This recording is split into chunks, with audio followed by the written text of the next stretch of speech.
God. Every era has its frontier. A line between what is and what's next. We've played the game, built the legends, carried the weight. But this is different. This is where the game leaves the ground. No limits, no ceiling. No looking back. This isn't the next season. This is the next frontier.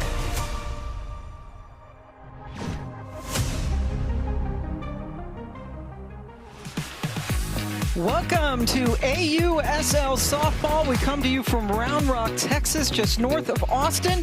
The Utah Talons, last year's champions. Yep, Montana Fout's going to pitch today. Nigeri Kennedy has signed with Texas, so she is on this squad.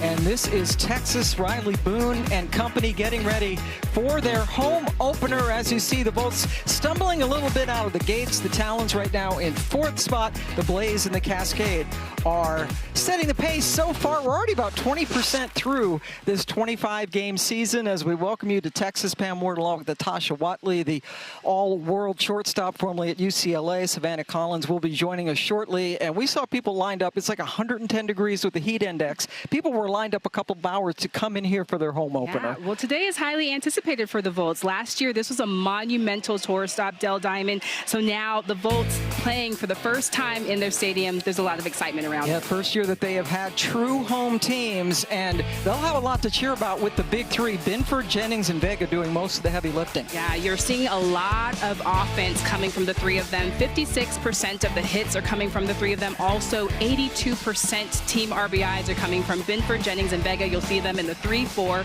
and 5 spots today. And the Talons, their strength is pitching, not just Montana Fouts, but the whole staff. The whole staff collectively, they are second in AUSL and ERA. They have so much versatility. You've got a Montana Fouts that's a power pitcher that can start. Megan Ramos the same, and also a lot of versatility with Dallas Escobedo, Sarah Willis, and Taylor Tinsley. And we are about to get underway. Rachel Garcia gets the start for the Volts. And it's hit by Leah Andrews. Good play at shortstop by Tiare Jennings. 1 pitch, 1 out. Let's take a look at the Utah Talons starting lineup. In their batting order this evening, we saw Leah Andrews, and boy, Bree Ellis has 2 home runs. That is the entirety. Nobody else has hit a home run on her team. Yeah, and they were missing her big last series, so it's good to see her back. She's coming off a little bit of an injury. So Rachel Garcia in the circle to start things off for the Volts. Has had a little bit of a rough start to her season, has had to make a lot of appearances, eat up a lot of innings. As she faces Jadlyn Alchin. Rachel in her last start, it was a rough one, but trying to get things back on track. Had 9 walks in her last appearance. Yeah, that's been the difference for me for Rachel Garcia. Just not the dominating pitcher, and obviously to her standards, but she's been still able to keep the Volts in the game, and she's been doing a good job, but she's just trying to work more mixes to her pitches, not being so predictable. So that's going to be the key for her. She's ahead of Alchin 1-2. And she gets her with a pitch on the outside part of the plate. And this is going to be key for Rachel Garcia. You can see her starting to go up in the zone with Jadlyn Alchin, but she'll finish her off with that screw, trying to produce more of a mix, and that gets the job done for her first strikeout. So 2 up, 2 down for Jordan Woolery, batting third and playing third base for Utah.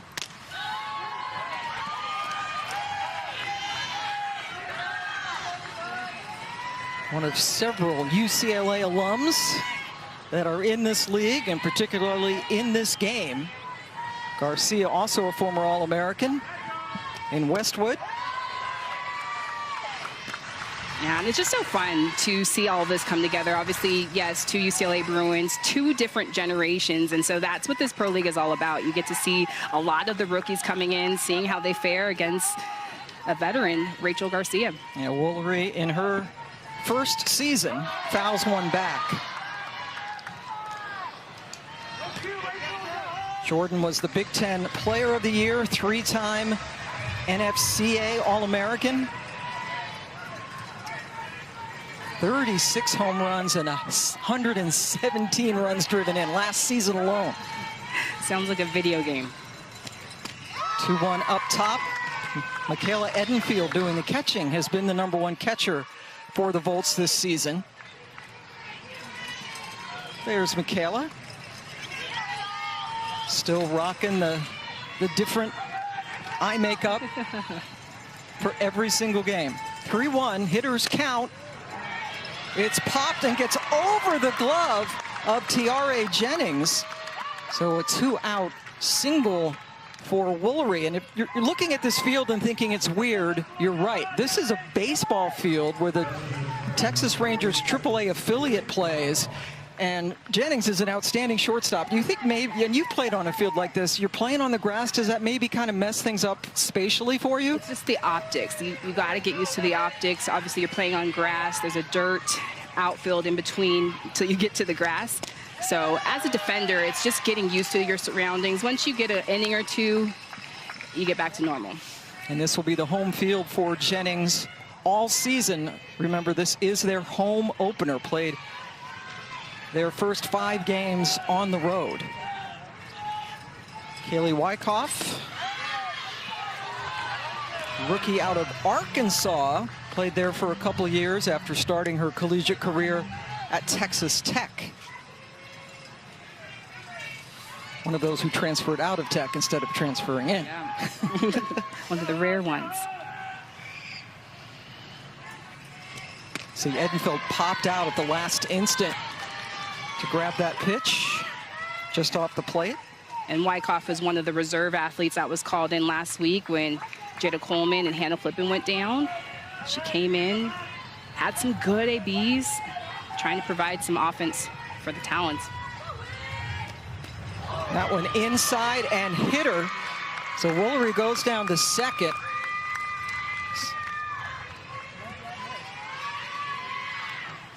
And this is a 2-1 curve. Rachel Garcia just trying to work that inner half, trying to establish that zone. Very effective with their curveball to lefties, but this one just gets away from her. Wyckoff on first. So a ground out and a strikeout, followed by a single and a hit by pitch, and that sets up Bree Ellis, who brings a lot of power. Again, 2 home runs on the season. The rest of her teammates have 0. And that gets away from Edenfield. There's a lot of room behind home plate because it's a baseball stadium. Yes, and you'll just notice that athletes can only advance 1 base at a time. So still honoring 30 feet behind like a softball diamond. Yes, the backstop at 30 feet maximum in softball, and this pitch gets away from Edenfield. And that induces a visit to the circle.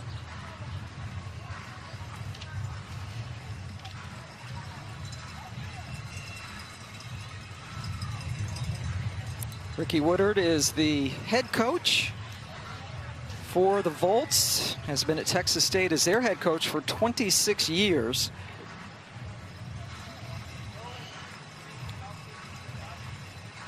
Woodard just coming out and just trying to calm down the Volts, and defense has been a thing for the Volts. If they can hone in on the defensive plays, making sure that they just play the game cleanly, routinely, that's going to be a key for them.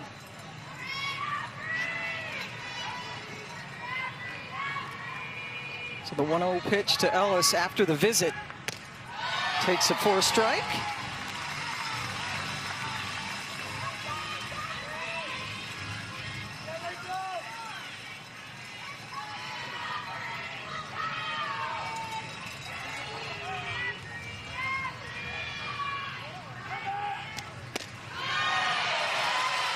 It's a good spot. It's pitcher's count. Rachel Garcia going to that rise in, just trying to establish the inner half on these righty hitters. And Ellis taking the last 2 pitches for strikes. That's up high. Good call by the home plate umpire, Scott Mayer, this evening. We have Brett Higgins umping at first, Lyndon Baptiste at third. And look at Ellis, terrific numbers early on in this season.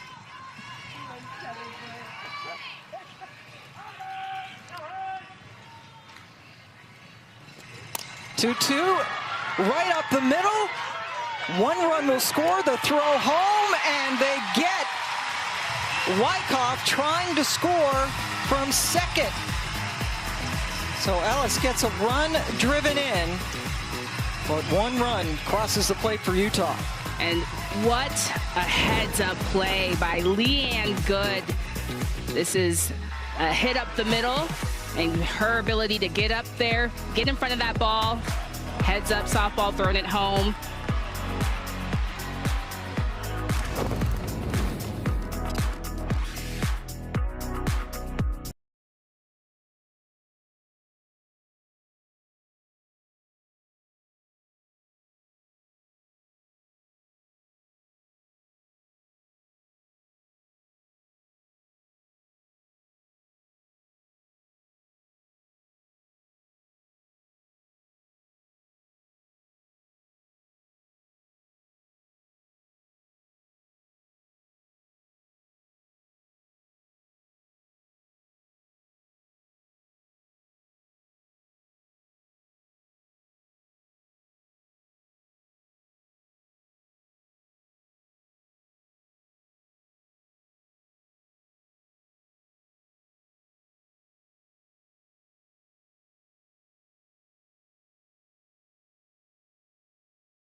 Car.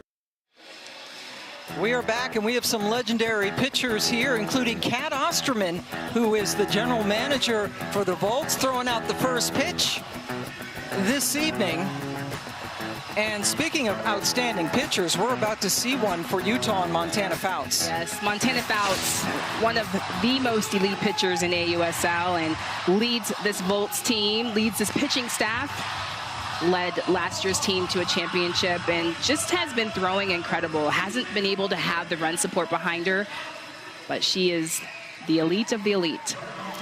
Softball fans remembering her well from her outstanding career at Alabama. And you see her last appearance, a complete game. She's thrown 3 straight complete games going back to the postseason last year. Riley Boone, what a pest. She leads things off. And Amina Vega, you mentioned it earlier. Amina is going to be batting third and was picked up out of the reserve pool. And a lot of those players have come up big for different ball clubs. But Riley Boone playing center field tonight. As we take a look at the lineup there, you see Vega leading her team, hitting .412 on the season. Leanne Good taking over at second. The rookie out of Texas, fresh off winning her second straight national championship, and finally gets to play close to home here just north of Austin. Yeah, no big deal. Just a two-time national champion. And no better feeling getting the opportunity to play in her home state. Boone down 0-2. Jordan Woolery well in at third, almost about halfway down the line. Riley Boone just possesses so many tools, has a lot of speed. Bunt, slap, she can hit. And boy, can she play the outfield. Under Fouts' glove, and Boone leads off with a hit.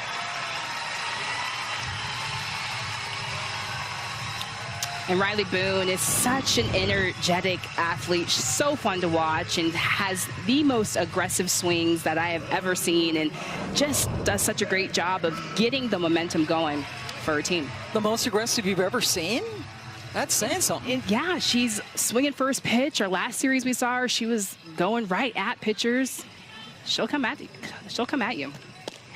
Goodwin up, and she takes a strike.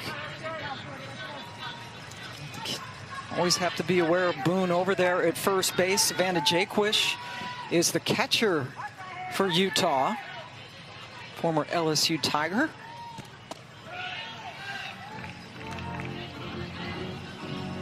Jaden Goodwin, rookie out of the University of Georgia, signed with the Bolts in late May, made the squad, and has been starting.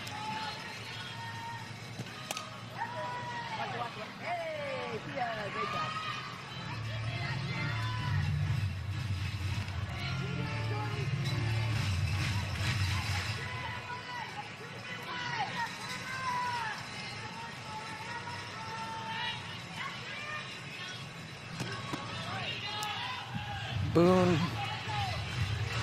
took a substantial lead after the pitch, but did not take off.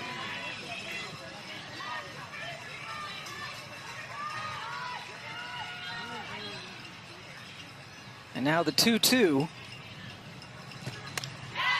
Another fouled away. Outfield playing shallow, but it looks like they're really shallow because of the dirt infield left over from baseball. Yeah, and again, it's just the optics. You just got to get used to it. And as a shortstop or a middle infielder, you've got to get used to going back hard. And, you know, you hit that dirt and you think your teammate's going to be there. You got to continue to keep going. Yes. You got a little more room. Laced into left field where Alchin was playing shallow. There's no way they're going to get Riley Boone. RBI for Goodwin ties the game.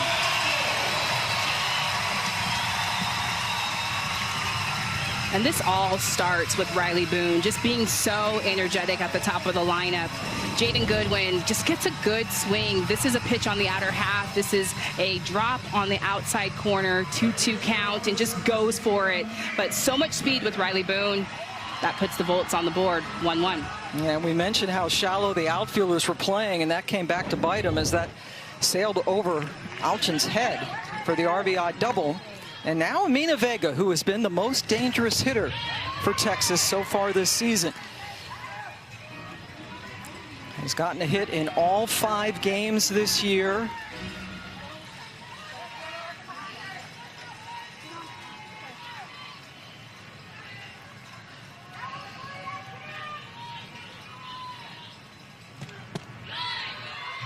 And this starts the big three, Vega, Binford, and Jennings, doing most of the damage, and very impressive numbers for the rookie.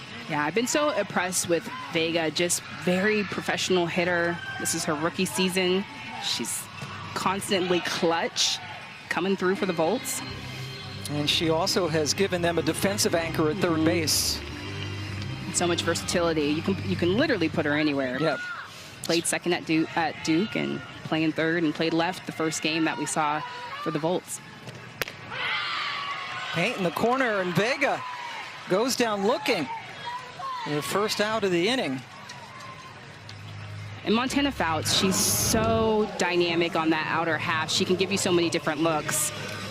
She gave that rise to Amina Vega, but finishes her off with that backdoor curve. And now one of the most versatile players in the league, and Aaliyah Binford, starting pitcher, and also has been a very key hitter for Texas. Has a couple of home runs, including against OKC last week, a pinch hit home run.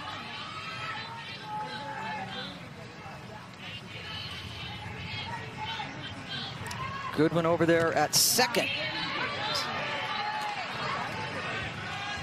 And Aaliyah Binford is kind of one of those athletes that you love to have on your team. Just so much versatility, two-way player. She can pitch, she can hit for average, hit for power. So valuable to this Bolts lineup.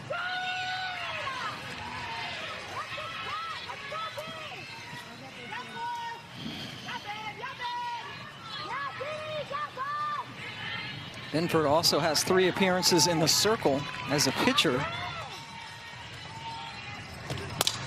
That's hit hard up the middle.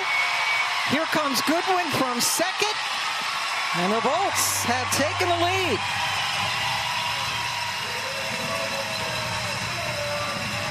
And Aaliyah Binford, she has been so money offensively and just solid. This is a solid piece of hitting, a great AB, a hitter's count, 2-1 count, so you're going to swing aggressive.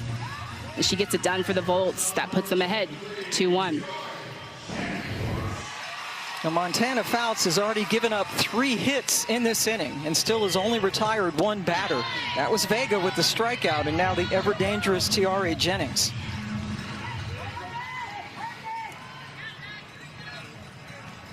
And you see Utah has struggled out of the gate. Over half of their runs have been surrendered in the first inning this year. Yeah, and that was one of the things for them coming in, is to start strong. They get better as the game goes on, but it's so important for them to stop the bleeding and start strong.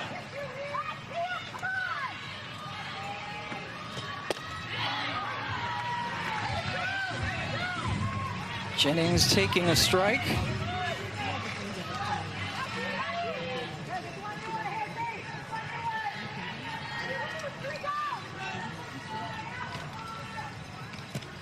Tiare hit solidly, but right at Aaliyah Andrews, who grabs it for the second out.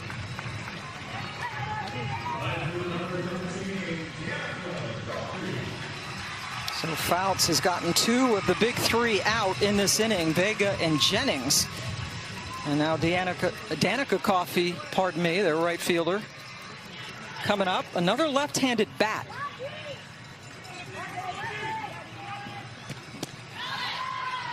And Montana Fouts had been great against lefty batters, had given up only 4 hits all season against lefties, but 2 hits against lefties in this inning alone, as she finds herself down 2-1.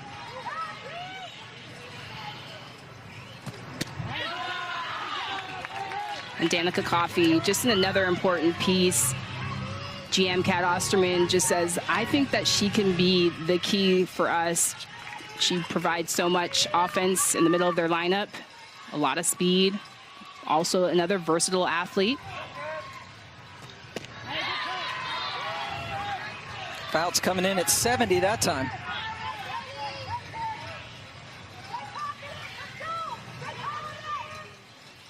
And there you see what we just referenced. She has just torn apart left-handed hitters coming into this game.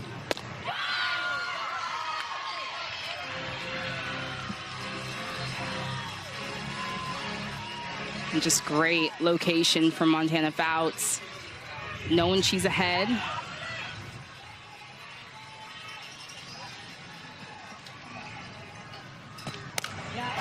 Under the glove of the shortstop, Beal, but Andrews able to charge quickly, and that keeps Binford from advancing past second. But my gosh, what a start here. 4 hits for Texas. And hitting can be so contagious. And Danica Coffey just being aggressive with 2 strikes, knowing that Montana Fouts, you can err on being aggressive. She's always around the plate, but that one a little bit too over the heart of the plate. Runners on first and second for the Volts. For Sierra Romero, the number 7 batter. Now playing first base, had been at second before Leanne Good came over, after her season was completed with the University of Texas. And Sierra hit her first home run of the season in their last game Monday at the Blaze.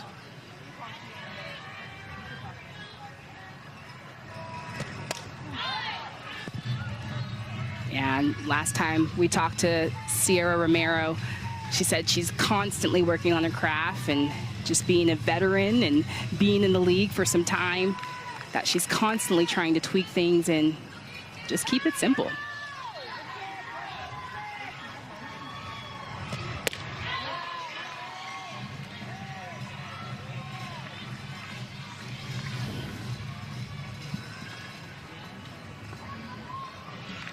So the Texas Bolts, this is a team that has had some really big starts and some slow finishes. Opening week against Oklahoma City. Had a couple of big third innings.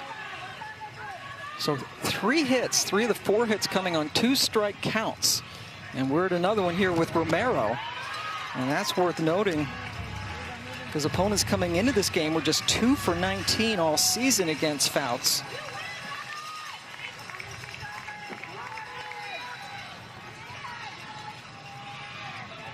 With 2 outs. That script has flipped here, but gets the strikeout with Romero, but a great answer for the Volts.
They always say things are bigger in Texas.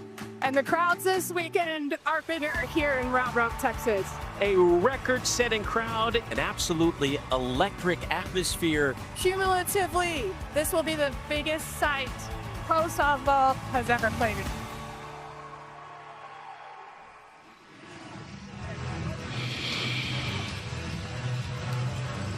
Gosh, GM Kat Ostman sure said it well. Those crowds right here in Round Rock last year were a pinnacle moment for the league's inaugural season, and they ignited something in pitcher Rachel Garcia. Garcia has pretty much done it all. All of softball's loftiest goals, she's checked them off. She's a 2-time Honda Cup Award winner for the best college athlete in the country, Olympic silver medalist and national champion. And I asked her, Rachel, why keep going? What fuels your fire? And it's those crowds, the biggest one she's ever played in front of up until that moment. We're at the Women's College World Series, the top of the sport's resources, audience, and influence. And she goes, that's what excites me about pro softball right now, making it bigger and better, and it's why she keeps going.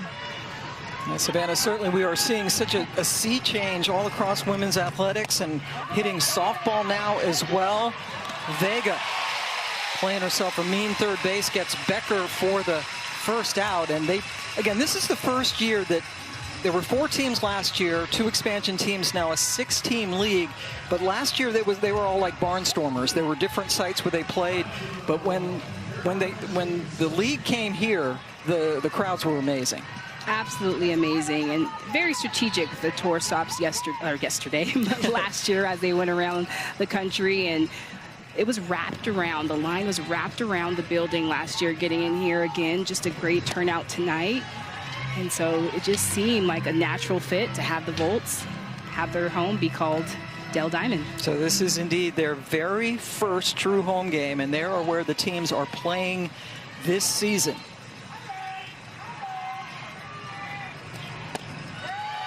This is Caroline Jacobson. Closed out her collegiate career at Clemson after starting out at Duke. And was on the Talons championship team last year. They won the championship in the first year of the AUSL, sweeping the Bandits, who are playing in Chicago this year. And Rachel Garcia also, the crowd, certainly she's being energized by that, but she's also one of these ultra competitive players, right? Absolutely, absolutely. And that's why I, coming into today, was so excited to see how she was going to take the mound, because I know her last couple of starts just haven't gone the way that she has wanted, but pure competitor. Took a little bit something off of that one, and Jacobson swung through it. And Garcia, I mean, and this is not a title you want. She's like the queen of giving up unearned runs. I mean, the defense has been shaky behind her. The run given up that she's given up tonight was unearned. Right. And her start at Oklahoma City last week gave up 6 runs, all of them unearned on opening day. Just very uncharacteristic. And I think the thing for her is the walks. That's the thing that stands out to me, is the walks she's given up. And she's just a pitcher that possesses so much control, precision. And so trying to work back to that. And yes, the Bolts do have Nigeri Kennedy in the dugout. Did make an appearance earlier this week, got roughed up a little bit, and she is the scheduled starter for tomorrow night for Texas. And a very welcome sight. They had a depleted pitching staff to start things off. Jacobson draws the 1-out walk. First one given up by Garcia. And this is a walk on Garcia's drop in, but Garcia trying to go to other go-to pitches. Generally, you'll see her in those pitcher counts. She'll go to those rise, she'll go to her curve, but trying to use her defense behind her a little bit more and going to that drop, draws that walk. Savannah Jaquish sends one in the left field, and at the wall, a very good running catch by Goodwin. Jacobson had to retreat quickly to get back to first. And I know that this feels good for Savannah Jaquish. Last series was struggling at the plate, just struggling with timing. But this is a first pitch swing, and this gets deep and gets off her bat hard, and that's all you can ask for, is hitting the ball hard and being a hard out. 1 out for the Bolts. 2 outs, I'm sorry. Nice running catch for Jaden Goodwin. Taylor Veal batting 9th for Utah.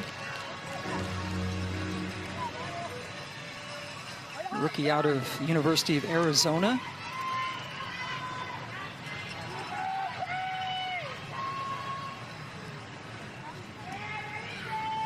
Still seeing some fluidity with the rosters in the AUSL. We're still waiting for some players to get back from Japan. Unfortunately, injuries occur. Now, there's been a lot of movement with all of the rosters, and just trying to keep up with them all. But I think more than anything, a lot of these clubs are just trying to find the flow, find their core athletes that are going to step up for them, and trying to fill those in with some of those reserve athletes as well. Garcia ahead of Beal now, 1-2. Edenfield frames it beautifully, and Beal gets caught looking to strand Jacobson and end the inning. And Rachel Garcia doing what she does best, going to work. This is the rise on the outer half, and this is a big strikeout for the Bolts.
today.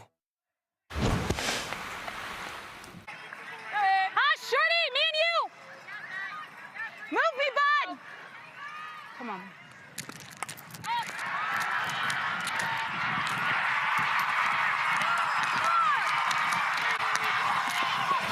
Good job, Shorty! Yeah! All out. Outer half. All out. We're down. There's no drop.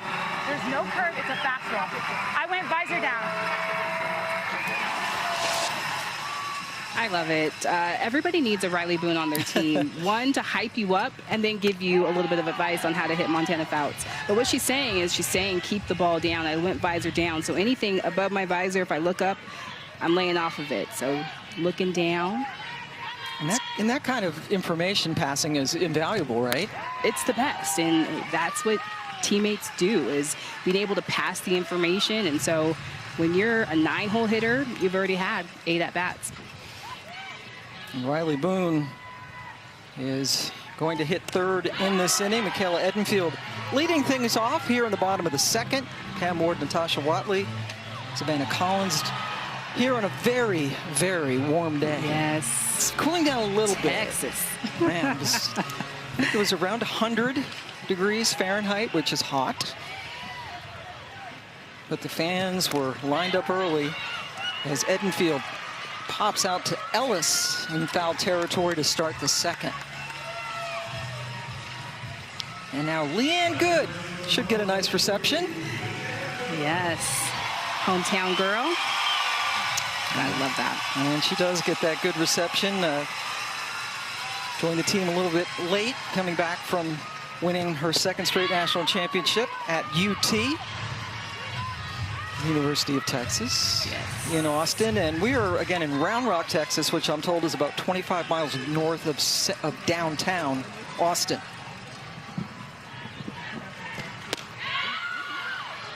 Yeah, and Kat Osterman, the GM for the Volts, just said having Leanne Good, she's hoping that she brings the fans with her to the stadium, and so many of the Texas community just supporting softball, and UT being right down the road.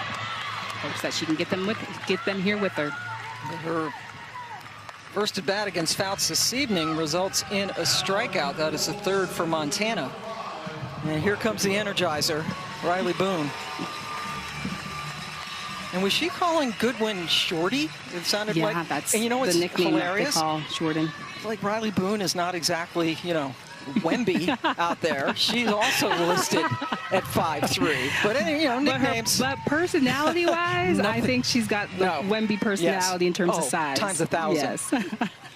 Wemby, that's very funny. Boone, like Shorty, Goodwin is listed at 5'3". We do have Riley Boone mic'd up tonight, and we are hoping to talk to her in the next half inning. Just a terrific softball player. Singled and scored in the first.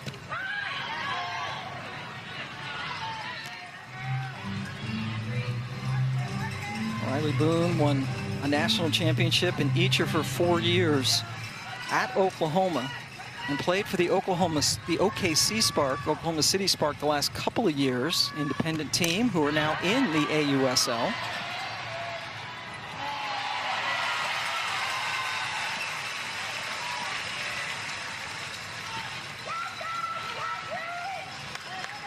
I'll let you keep the balls. Nice souvenir.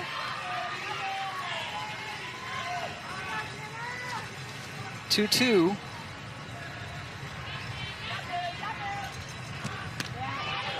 Boone laid off that pitch. Left-handed batters have 3 of the 4 hits against Fouts in this game. And the Bolts this season, you see the 2-out offense. Not been great coming in.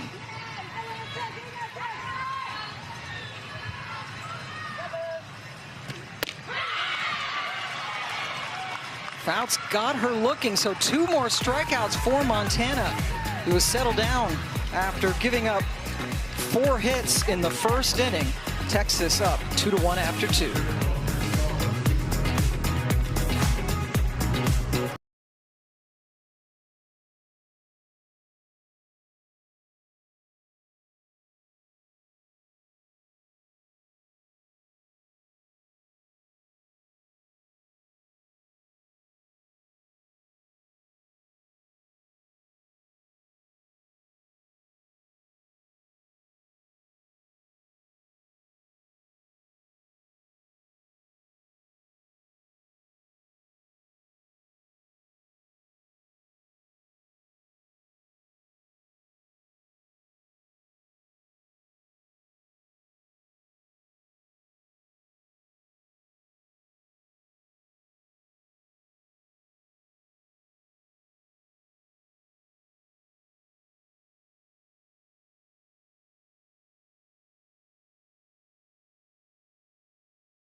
The AUSL is sponsored by LabCorp. And that was one of the greatest catches you will ever see in your natural life. Riley Boone, opening series at Oklahoma City. Covered, what we had the, what, 50 feet in like 3.5 seconds, less than that. Then pulled up the Heisman right after. Yep. There was so much happening surrounding that catch, but it just what an honor to see that live and core memory for me. Yes, the dynamic Riley Boone. Riley, can you hear us up here?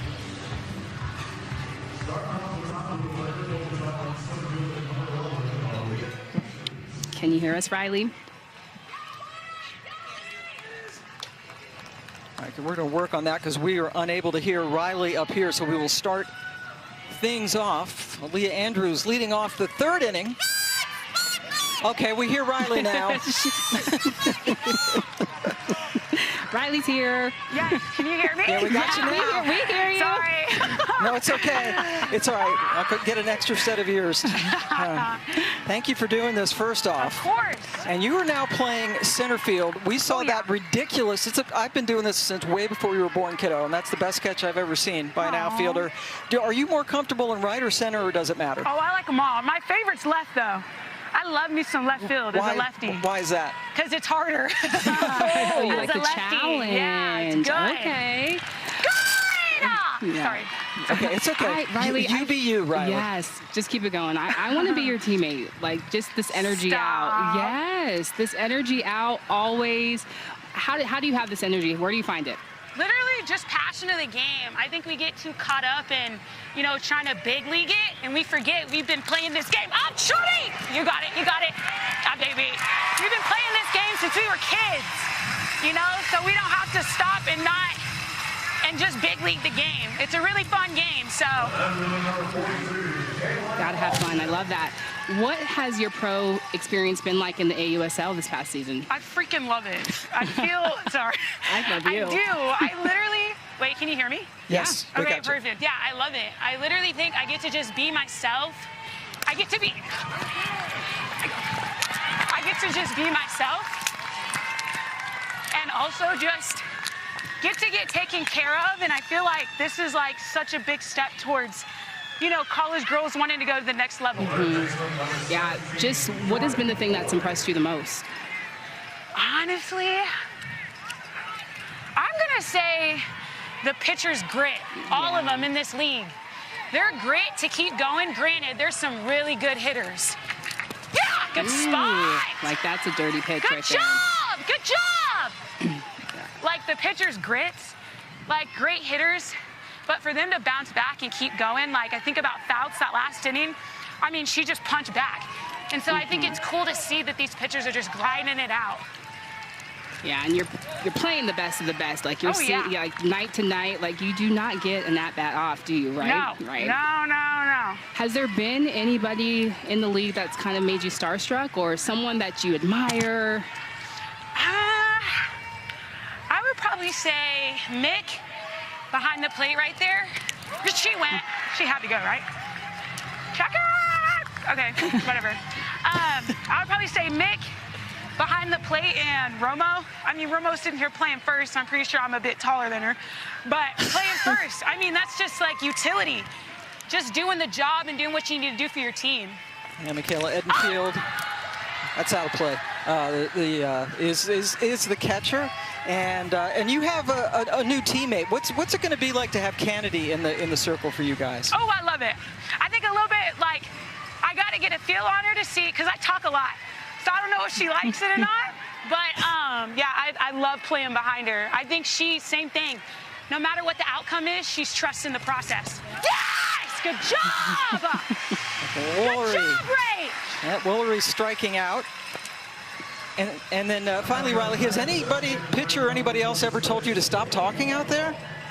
No. Good. I can hear Coach Gasso in my brain. Still? Stay in the game. Stay in the game. It's a good thing. All right, Riley Boone, thank you so much. Delightful to talk to you and watch you play and keep on cheering. Thanks, guys. See you later. Good job, Riley. Wow. You would love that kind of teammate. Oh, my gosh. Yes. Yes, I feel like I'm definitely more even-keeled, but I thrive off of athletes like that, teammates like that.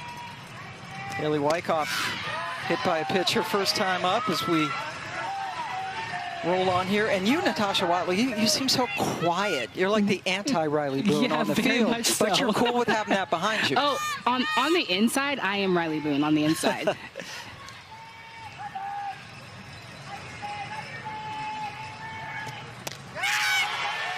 Phil Garcia gave up that one-out base hit to Alchin, who was over there at first.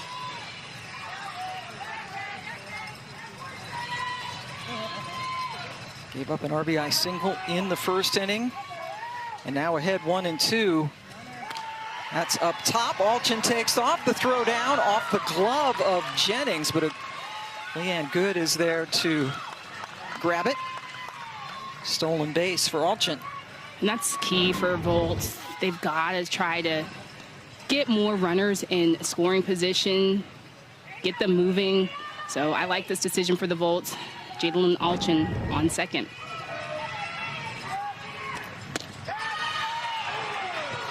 Count goes full to Wyckoff. It's a big hitter for Garcia to get because Bree Ellis waits on deck. The power hitter for Utah.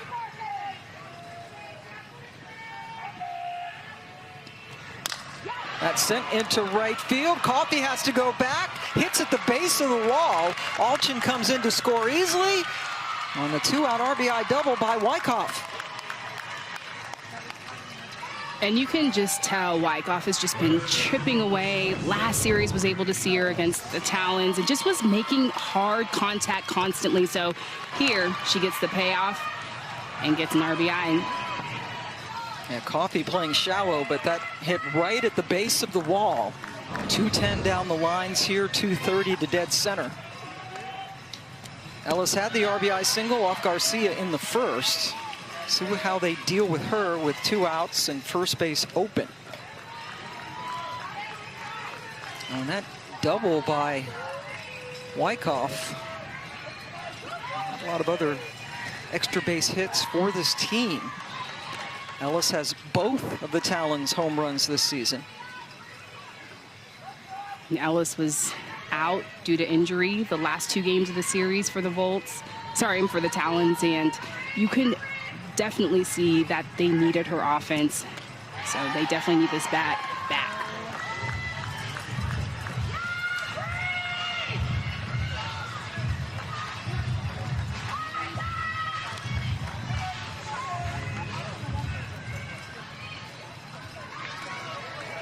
The 2-1 pitch on the way from Garcia.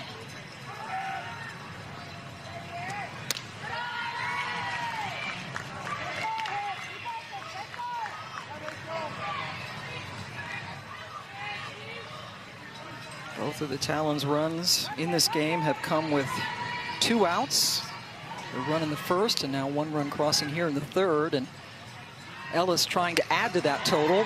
Takes the walk. Not a bad walk in my opinion, right? Because she's Bree Ellis, first base open. Yeah, big hitter and not a bad walk in I'm right there with you. I think it's, you know, when you start to get to the bottom of the lineup, top of the second, we saw a walk to Caroline Jacobson. I think, you know, once you get to that bottom of the lineup, for sure, if you're Rachel Garcia, you got to go right at those hitters. Now Rachel Becker with a chance to get more runs in. Be sure to follow the AUSL and our 6 teams on X, Facebook, Instagram, and TikTok. See exclusive content featuring your favorite players, highlights, mic'd up, behind-the-scenes action, and more. That will go out of play off the bat of Becker, who grounded out her first time up. Riley Boone might need her like her own channel, you know, her own network, whatever the kids call it, podcast, whatever works. Definitely so much energy, and I know sometimes it can be perceived as, you know, wow, she needs to, you know, stay quiet, but when you have someone energy out like that, that is infectious. And it's also not forced, it's natural. Yes. Because some people fake it. Yep. Yeah. Boone and the rest of her outfield mates playing very shallow against Becker.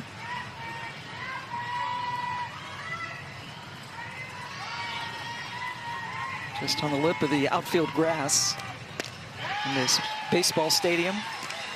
Beautiful stadium.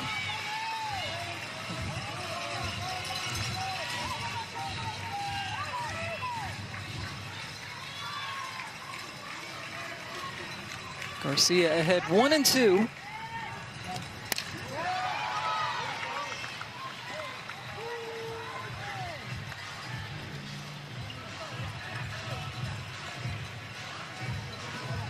Rachel Becker coming from Oklahoma State and just talks about playing for Coach Gajewski has just been such an instrumental, important piece in her college career.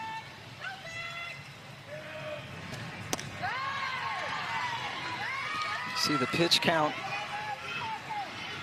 mounting now for Garcia. 61 pitches, only here in the third.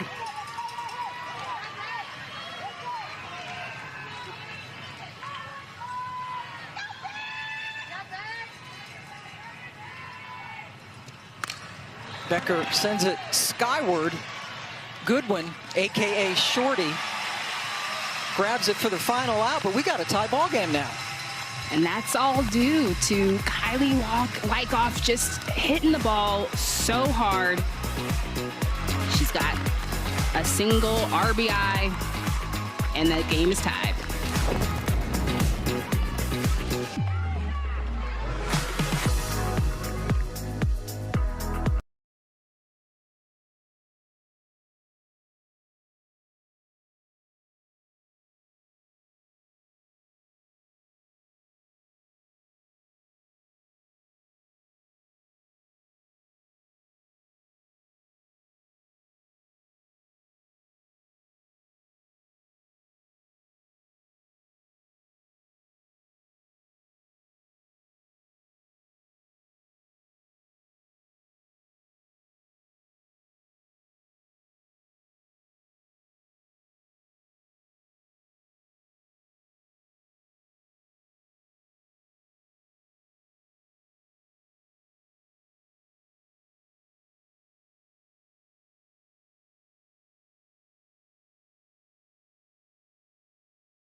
Welcome back. AUSL headlines for you. The Bandits, after a slow start, had a series sweep. Portland has a terrific pitching staff in their sweep over Utah. And Carlin Pickens still really good, but oh my goodness, Maya Brady, look at those numbers. She hasn't stopped, you know, since the first opening series. She was led off the day with a home run, had a grand slam, and has just kept it going. Just an amazing athlete for OKC, who have joined the AUSL along with the Portland Cascades this year. Montana Fouts still in the circle. 2-4-0 for both teams. 2 runs, 4 hits, and no errors. As we go down to Savannah Collins. Well, Jaden Goodwin went undrafted in the college draft this year, and it's crazy because 1 month of her life changed the rest of it. Kat Osterman said that every time she turned on her TV and saw Jaden Goodwin in the month of May, she was clutch, and it specifically remembers when Georgia was going up against Florida. They tried to pitch around her, and she hit a walk-off hit, and now she's playing for the Volts with the absence that they have in left field. So just May, and now here she is in the purple uniform. A great stretch over there by Becker to get Goodwin.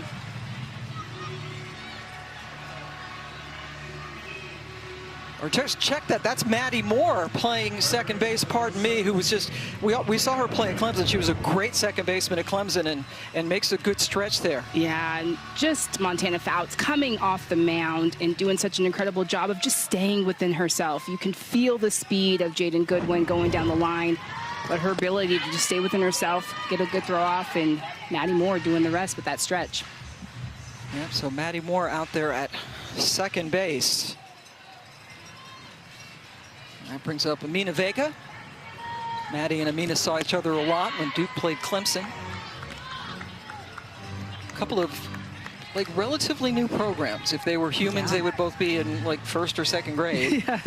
And making a splash in that conference. Yeah, it's been so interesting to see Duke and Clemson, how fast they've been able to be competitive teams and, you know, both young programs. Amina Vega from Duke and Maddie Moore, Clemson.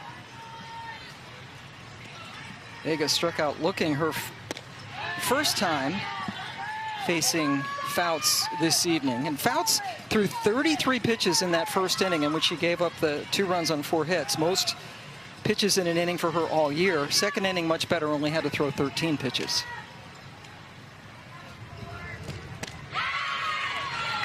Another strikeout. She's gotten Vega twice. Amina Vega just going down, swinging, and you heard it from Riley Boone that Montana Fouts just came back in and is dealing and making her adjustments and picks up another K. 5 strikeouts for Montana. Leah Binford had an RBI single in the first inning. Binford DPing today, has also done some pitching for the Volts. Fouts has been such a force in her career.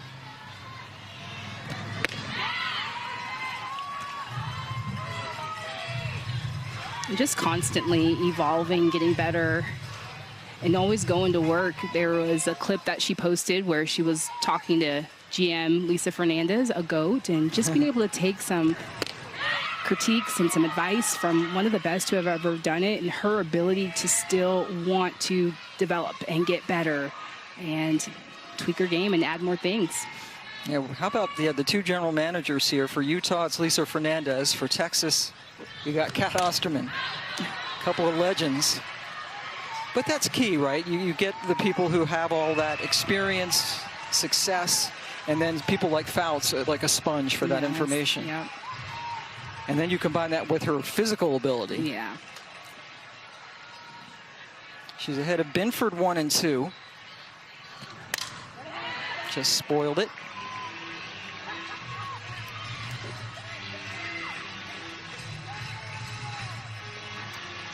Montana has set down 6 straight Volts since giving up a couple of runs in the first inning.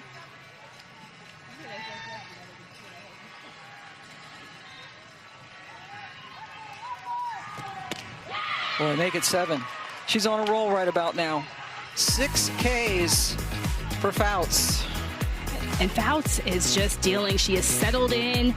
She is leading this Talons teams in the circle. That is 7 straight retired.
Coming up Saturday on ESPN, the AUSL season rolls on when Carolina faces the Bandits at noon Eastern. You can also stream it anytime on the ESPN app. And after us, you don't have to wait till Saturday to watch softball. You got more action coming up tonight right here on ESPN. Oklahoma City plays at Portland, the two new franchises this year right after us. So sit there, don't move, don't change. Well, you can move, but just don't change the channel. Yes. That would be unnecessary. Because right now we got ourselves a really good softball game as we move to the top of the fourth, 2-2 between Utah and Texas. Rachel Garcia and Montana Fouts, the starting pitchers. And Caroline Jacobson starting things off, walked and was stranded in her first at bat of the game. Jacobson played for both Duke and Clemson, the two newest franchises there in the ACC programs. Won a championship last year with this squad. The Talons, yes, are the defending champs.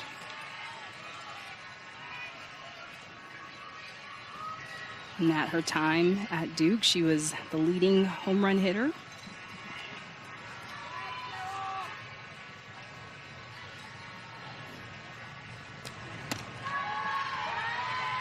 Takes the 1-1 for a ball.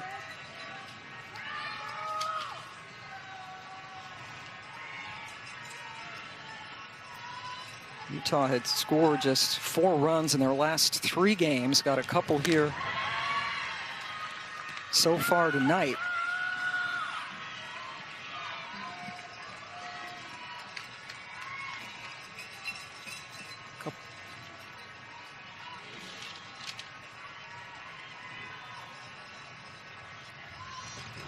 Jacobson sky high for Leanne Good, fighting the sun and winning the battle. 2026 AUSL season is here, so you can get your 4-game Flex Pass, single game season, and group tickets for the Cascade, Talons, Spark, Bolts, Bandits, and Blaze. Do that by going to theausl.com. AUSL, this is legendary. 25-game season. Already about 20% through that. Which is crazy to think. Time is flying, yeah. Savannah Jaquish got a lot of a Rachel Garcia pitch back in the second inning, but not just missed a home run by a little bit, but good contact. Yes, and just good timing. So last series in Salt Lake City, saw Savannah Jaquish after a game. She was just getting reps, had one of her coaches feeding her on the machine, just trying to get her timing down. And she just said, I just want to hit the ball hard. I want to be a hard out. And I think she's made her adjustments. According to her last at bat, just being a hard out, that's all you can ask. And, you know, if they make a great play, they make it a great catch, you hit it right to them. All you can control is your timing, putting the ball in play hard. Got her first hit of the season on Monday against Portland.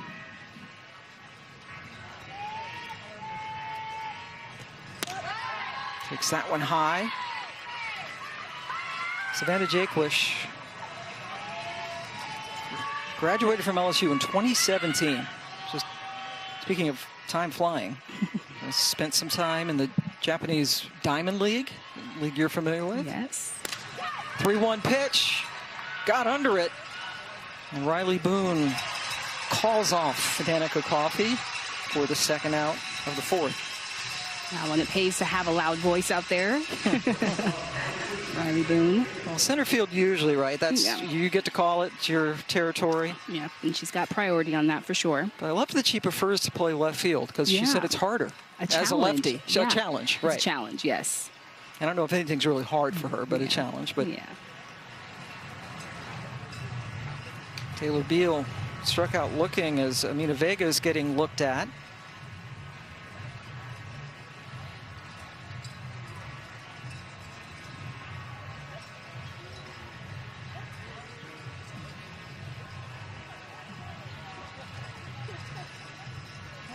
Bringing something out to Garcia. I don't know if it was a fingernail clipper or maybe it looks like that's what it looks like. A blister or maybe some dead skin off of her first finger. Man, pitchers, I don't know how they do it. Just grips and all the things and just trying to You know, sometimes your fingers will get raw and you get blisters. My hat goes off to all the pitchers out there in the world. Yeah, Garcia, in her 5th year, competing in Athletes Unlimited and its different iterations. Trying to beat the Talons for the first time, 0-1 against them, including last year. Edenfield chases and makes the catch up against the screen. Michaela Edenfield with an outstanding play to end the inning. And how about Michaela Edenfield? She goes such a long way for this ball. And she's picking up her pitcher, Rachel Garcia.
In moments of pressure, I stay confident by remembering that I've done it before and I can do it again. Bree Ellis is back! I think she's feeling pretty good. Having confidence means to me that I'm prepared for any situation that could come my way. I feel the most confident when I am at practice, putting in the extra work and making sure that I'm prepared for what might come. When she's playing with joy, Bree Ellis is going to do Bree Ellis things. Tell your friends, okay? Spread the news. Here we go. I hope young softball players take away from my game that I'm authentically myself on the field while still being locked in every pitch. I'm Bree Ellis, an infielder for the Utah Talons, and my boldness makes me feel beautiful. That Athlete Spotlight presented by Sephora, the exclusive beauty partner of the AUSL. And there's Bree out there at first base. Tiare Jennings leading things off here in the bottom of the 4th, and my colleague Natasha Watley, there's a Sephora braid station, and you got some work done. Yes, I got my hair braided. It was a lot of fun just to be able to go and hang out. And they said, hey, just make some magic. Do what you do. And they did. And they were like fans can go and visit these stations at ballparks. I think these are called fishtails, she told me. Oh, okay. I've got 2 fish braids. Whatever you say. Okay. Yeah. Tiare Jennings flew out to center in her only at bat so far. Always a threat. There you go. Oh, yeah. Looking good. My braids, hey. Very hot day here in Texas. Montana Fouts has been terrific. Has not allowed a base runner since the first inning, when she gave up 2 runs on 4 hits. Jennings skyward. Andrews, second time tonight, Tiare has flown out to center. Yeah. So Montana Fouts, 34 pitches in that first inning, which is a season high, and only 31 cents. Yes, and just going lights out. She's hitting 69, 70. I'm just looking at her velocity, so she's really sharp tonight. Now facing Danica Coffey, who singled off of her. Danica was the last Volt to reach base against Fouts back in that 2-run first.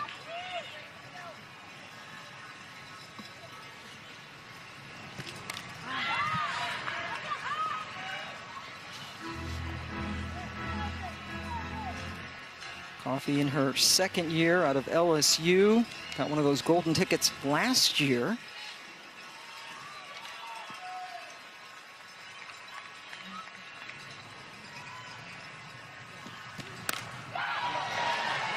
Andrews retreats, says she has it, and indeed she does. 2 away. WNBA Saturday coming your way on ABC. It's a doubleheader. First, Indiana and Atlanta will play at 1 Eastern, and then we'll take you to the desert for Seattle and Phoenix at 3. All tipping off with WNBA Countdown at 12:30 Eastern. Also available to stream on the ESPN app. So a couple of flyouts to start the 4th inning. And here's Sierra Romero, who struck out looking, one of 6 strikeout victims for Fouts today. She's had 5 of them, actually, because she's gotten Vega twice. And you see, setting down 9 straight volts. And you mentioned the velocity's still there. She's still hitting 70 on the gun.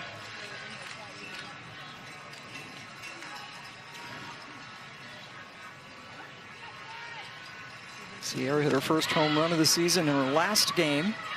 Still trying to get that batting average up to what we're used to seeing from her.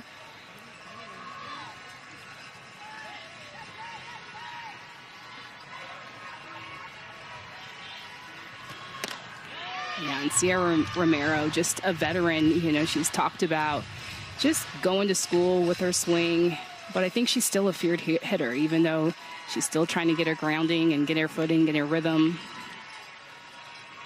One of some of the best eyes in the game.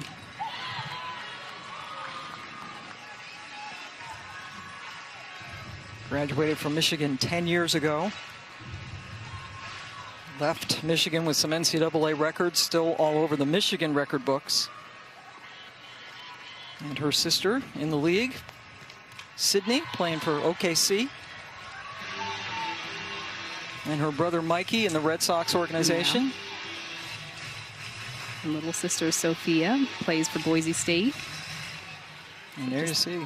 The most athletic family. 2-2 facing Fouts with nobody on. And that got away. Jaquish unable to squeeze it.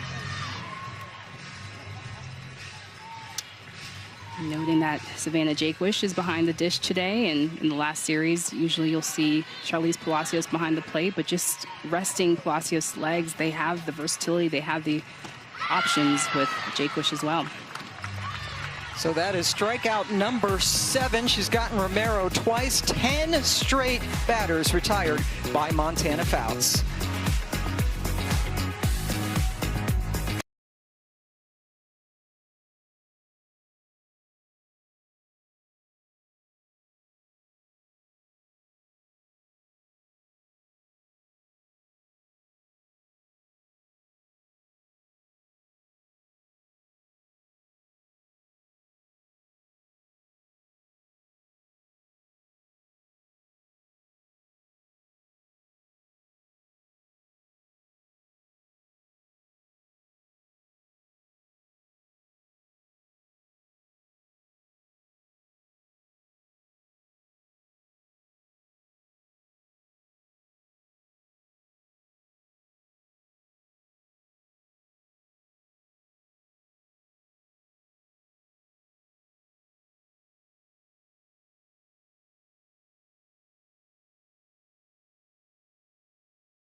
ourselves a ball game here, 2-2 as we head to the top of the 5th inning. Both teams with just 4 hits apiece. Montana Fouts really settling in after first inning in which she gave up 2 runs. Since then, she has not allowed a base runner, setting down 10 in a row. Rachel Garcia in her last half inning set down the side in order for the first time this evening.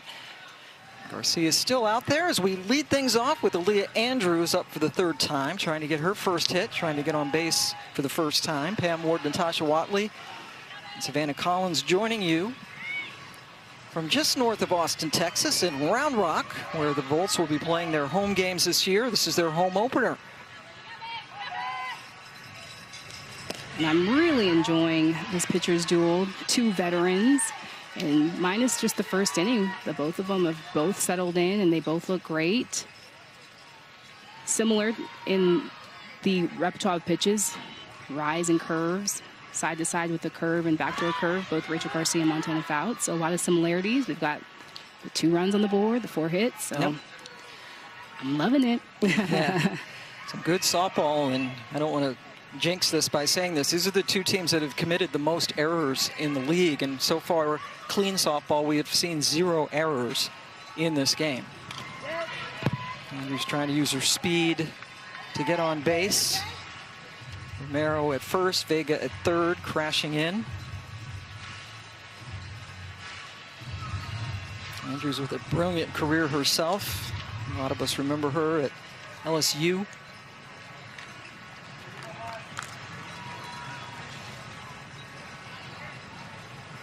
Started for the Blaze last year, and in the allocation draft came over to Utah this year with the 2 new teams.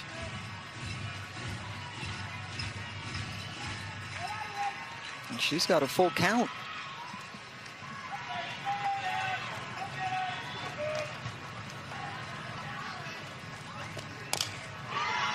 Garcia's got to hurry. Andrews runs like the wind, and she's safe. And Aaliyah Andrews, she has been a spark plug for the Talons at the top of the lineup, and this is exactly what you do as a slat hitter, is just use the area in front of home plate. If you can deaden the ball there, if the area is hard, but just get this ball on the ground, use your speed, create some havoc. Yeah, that's one of the things that makes Andrews special. So the leadoff runner on for the first time tonight for Utah. Jalen Alchin has a single, a stolen base, and also struck out against Garcia so far tonight.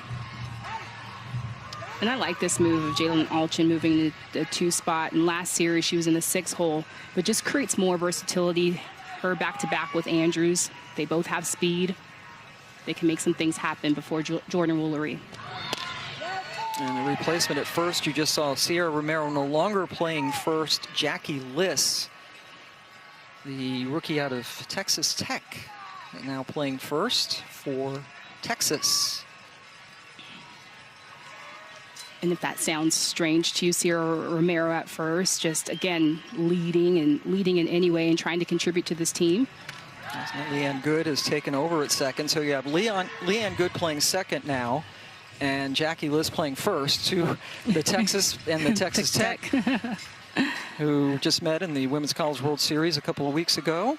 And there you see a lot of Texas ties.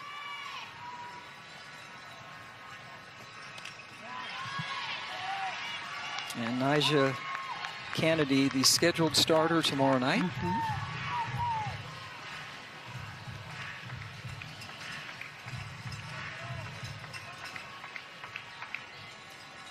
They're all excited having Kennedy in market, and you heard Riley Boone say, you know, she's quiet. I don't know if I talk too much for her, but Nyjah definitely is, you know, a more reserved athlete for sure. Andrews getting down to second. Riley doesn't have to wait long to see if Nyjah's going to be happy with her chatter out there, because that's going to happen tomorrow night. We'll all find out together. We'll be back here for that one. Alshin sends it into left field. Goodwin can't catch up. Did that hit the glove of the fan out there? It looked like it hit the post. The post. Okay. You know. they're ready down there. Lots of gloves.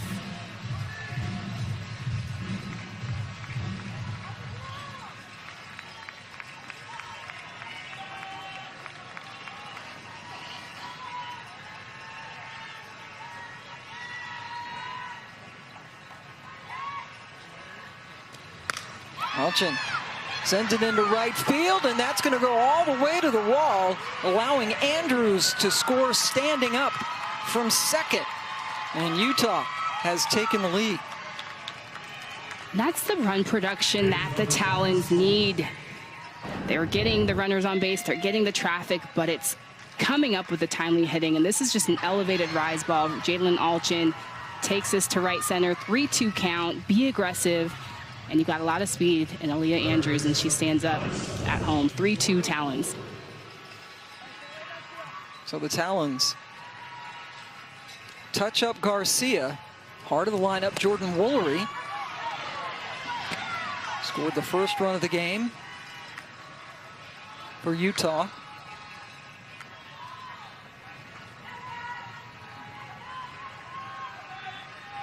It's a second double that Garcia has given up in this game. Good job by Edenfield to pop out and get that pitch.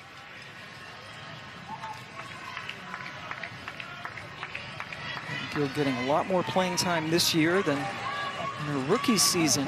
The #1 catcher.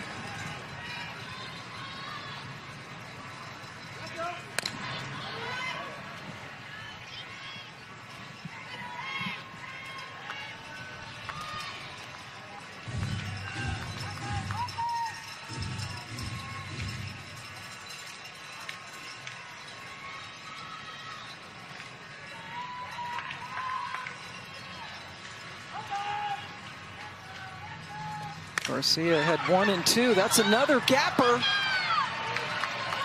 Back-to-back doubles for Utah. Woolery delivers, Alchin scores. And Jordan Woolery delivering. And Rachel Garcia, just her pitches are starting to hang a little bit. She's hitting top speed. That last pitch, 70 miles per hour, but just quick hands from Jordan Woolery. And that scores another one for the Talons. Back-to-back doubles. They got a 2-run double from Wyckoff earlier in the game. Extra base hits have been accumulating against Garcia this year, and we'll have a pitching change. Binford, who started at the DP, all versatility. She's coming in now to pitch.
Leah Binford making her 4th appearance in the circle this season. Let's go down to Savannah. Well, this is the role that we've seen Aaliyah Binford play a lot for the Volts this season, coming up in relief or to close out a game. And General Manager Kat Osterman told me pregame that this is where they really feel like she thrives, because she can pair up with anybody because of her stuff. She has a lot of spin and a lot going down. So with Rachel in particular, it's a very different look, but she loves that she can almost pair Binford up with anybody on their staff to give a different look midway through a game or going through the lineup multiple times. Yeah, and that's what I was saying about Aaliyah Binford. She has got to be one of the most valuable assets to the Volts. She's a two-way player. She can hit, but her pitching style, she keeps the ball down. She's got that incredible changeup. She has a lot of off speed, and coming back-to-back with somebody like Rachel Garcia, who's hitting those upper 70s, for her to come in with that changeup that can sometimes hit in the 50s, low 50s, is such a great look and a great switch up of a look for the Bolts. So Garcia back in the dugout, giving up 2 runs here in the 5th inning. And 3 straight hits. Andrew single, Alchin RBI double, Woolery RBI double. And there you see Garcia's line.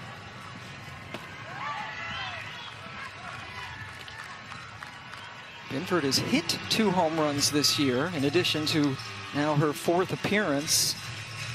In their 6 games of the season, she's made 4 pitching appearances. It just makes it so easy when you already have her in the lineup. You can just make that change. I've been the starting DP.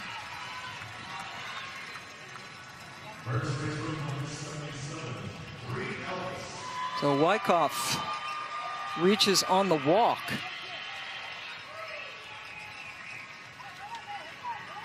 Nobody out, 2 runs in, 2 on for Bree Ellis, who is singled and walked and is the power hitter for Utah. Critical moment in this game, and Edenfield's going to go out and talk to Binford. Yeah, and just coming into relief is, sometimes hard. You've already got some runners in scoring position, so just calming her down.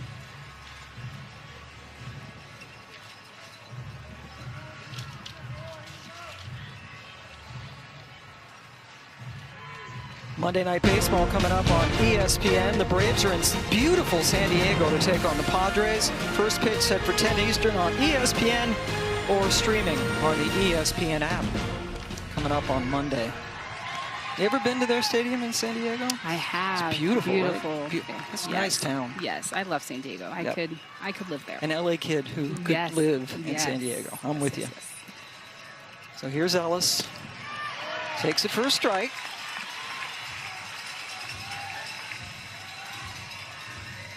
Woolery at second, Wyckoff at first. Bree's looking for one to sail. There's that off-speed changeup. Yes. You saw it coming. Yes, and she buckled her knees. Feeling for it. I knew it was coming. And this is a 53-mile-per-hour changeup, and she's just able to locate it. That thing just falls in there, and that gets Bree Ellis looking. Oh, what a weapon, especially against someone who swings like Ellis. Big first out. And now Maddie Moore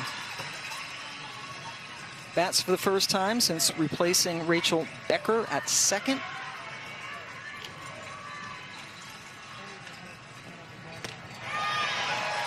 She can just throw it in any count. That one, 49 miles per hour. So that's what the thing is so hard facing Binford. Even if you tried to sit on that changeup, it's a hard pitch to sit on just because of how slow it is. Moore just got enough of that one. Tough play for Vega, but boy, is she good at third base. Nips Moore at first. Sends Wyckoff over to... Yeah, my goodness. Amina Vega, I could watch her field ground balls all day long. And word on the street is she's never played third before. She's mainly a middle, played second at Duke, but she has me fooled. I feel like Brooks Robinson over there. Incredible. Old reference. Caroline Jacobson now with Woolery at third and Wyckoff at second. But that was a nice play by Vega. And then you know this. You were a middle infielder. That you're out of balance, off balance throw, and it was perfect. Yes, like almost a sidearm, low slot throw. She's low to the ground, mechanically perfect. Like I could watch her all day long. It's beautiful actually. Yeah. And she's still learning how to play third base. That's the scary thing. Jacobson. Riley Boone retires the side. Good job. Binford comes in, surrenders a walk, but then gets 3 in a row to end the threat.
Welcome back. The Talons leading the Bolts 4-2 as we go to the bottom of the 5th inning, and we are joined now by Najee Kennedy, who has agreed to talk to us. Najee, the all-everything pitcher. Najee, first off, thanks for doing this, and just talk about the process. You're in the Women's College World Series, and now you're here, and we're going to see you tomorrow night. What has the last couple of weeks been like? Yeah, a lot of softball, but a lot of fun. I mean, I met a lot of different people. I played in the World Series, and now I'm staying in Texas, which has been fun.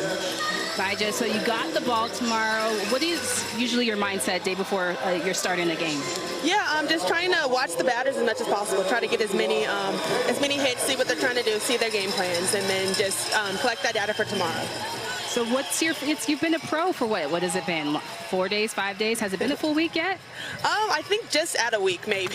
So what's it been like? Give us on the inside. Yeah, it's been fun. I mean, I feel like I'm watching people now that I've, I don't know, I'm playing with people that I've grown up watching, just seeing people dominate, and now I'm on the same field as them. So it's been fun. Who are some people you've idolized? Yeah, definitely Carolina Ricketts. I mean, I saw her play when we were in Durham this past week, so just seeing her on the field was cool. That's really neat. Describe the atmosphere. Like, there's a lot of fans. This is your home stadium for the rest of the summer. Yeah, opening day, I feel like it's been fun. I mean, we have a lot of Bolts fans here, and I feel like softball in Texas and softball in Round Rock is really huge. So to be able to bring a team here means a lot. Yeah, and we've seen a lot of, you have some teammates here, and Leanne Good, who you know very well from the couple of Women's College World Series finals you have played. Now, you did make one appearance. You lasted 2 1/3 innings. The line wasn't great. You know that. What do you want to change from your first outing to what we're going to see tomorrow night? Yeah, I feel like we've just been working on some mechanic stuff and just, I don't know, trying to get back. Obviously, it's been a long spring for me, so just trying to get back in a rhythm. Is there anything that you can explain in terms of like mechanics, rhythm-wise, that you've been focusing on? Yeah, I think just getting my resistance back and just getting into my front leg, especially on my rise ball. And are you, by watching this game tonight, what do you pick up watching the Talons hitters tonight when you're sitting in the dugout? Yeah, they're a good team, and I think they're a clutch team too. Like when they get runners on, I feel like they're doing a good job of advancing them and scoring them. Just talk about what's been different from the college game to here. It's only been a week, but what's been your observation?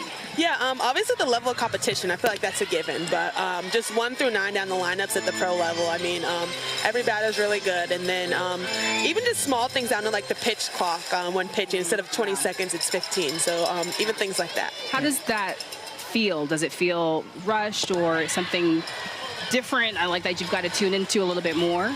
Yeah, it's definitely something I'm more aware of. I feel like in college I had a little more time to get set, but yeah, now you definitely have to be more aware of the pitch clock. Also, the strike zones are a little bigger, which I feel like pitchers have been lacking. I feel like the college zone this year has been a little smaller, but it's nice to be at the pro level. Yeah, because a higher pitch is considered in the strike zone in the AUSL than it is opposed to college, so it is a little bit different. So one adjustment that you'll have to make. You're going to be a little bit nervous coming out here tomorrow. What do you think your first home start's going to be like? I definitely think I'll be nervous, but I'm nervous before any game. So I don't know. I feel like nerves get me going, and it's a good thing. Well, you're nervous before every game, even the great Najee Kennedy. Well, we would look forward. We'll see you pitch tomorrow night. Thanks so much for doing the chair chat. Awesome. Thank you, guys. Thanks. Najee Kennedy, who one of the best pitchers out there, started at Stanford and then finished up her last couple of years at Texas Tech, taking them to back-to-back World Series. Yeah.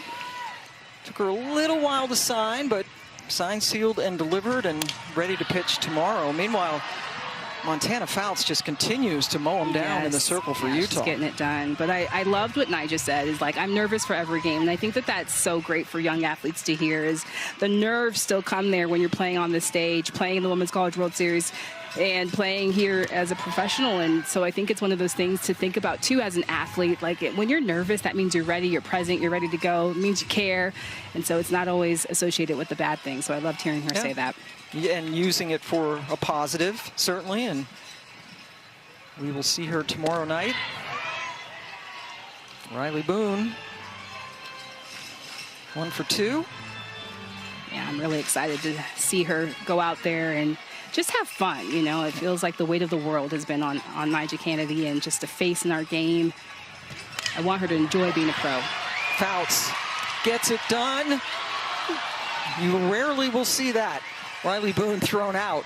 Fouts That's 4 straight innings where she's set them down, 1, 2, 3.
History for the Talons!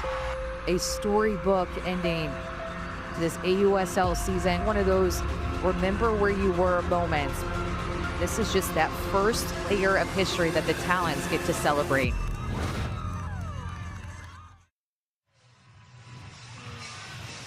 Last year, the Talons, in the first season of the AUSL, won the championship series against the Bandits and had the best record in the regular season. Cindy Ball-Malone, in her second year in charge, is the head coach, nickname of Bear, one of the great nicknames in all of softball.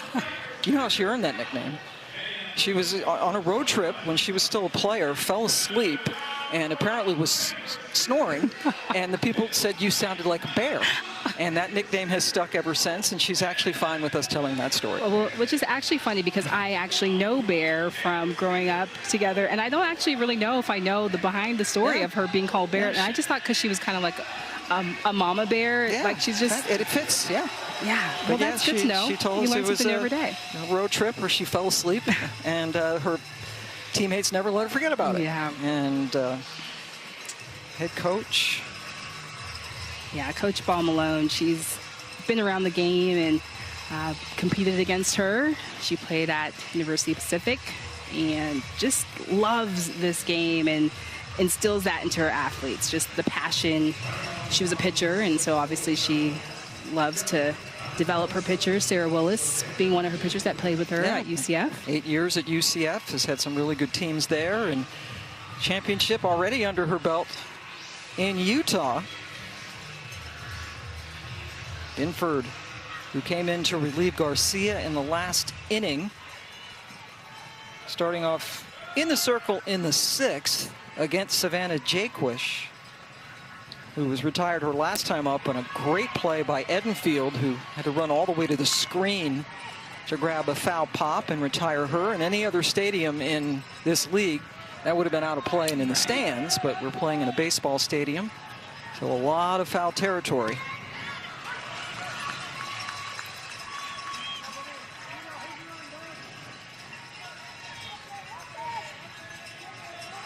And there you see the baseball wall in the back.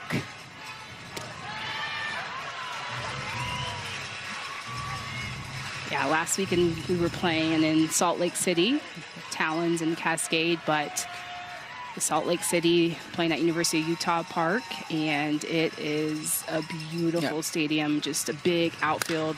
If you're an outfielder, you would definitely want to be there. If you're a pitcher, you want to be there too. A lot of balls stay in the park.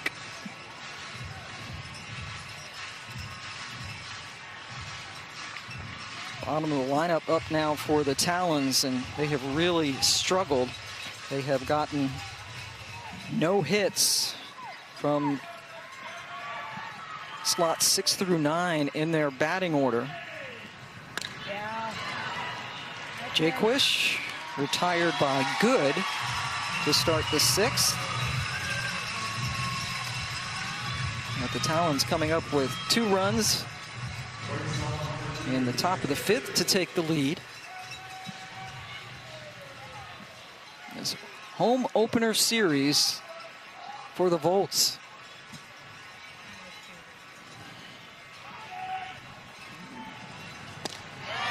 Beal swings through.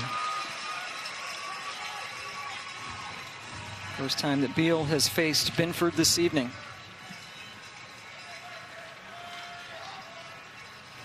Looking for her first hit of this young season, recently signed. Was the Big 12 Scholar Athlete of the Year at Arizona in her senior season. She did 4.0 GPA.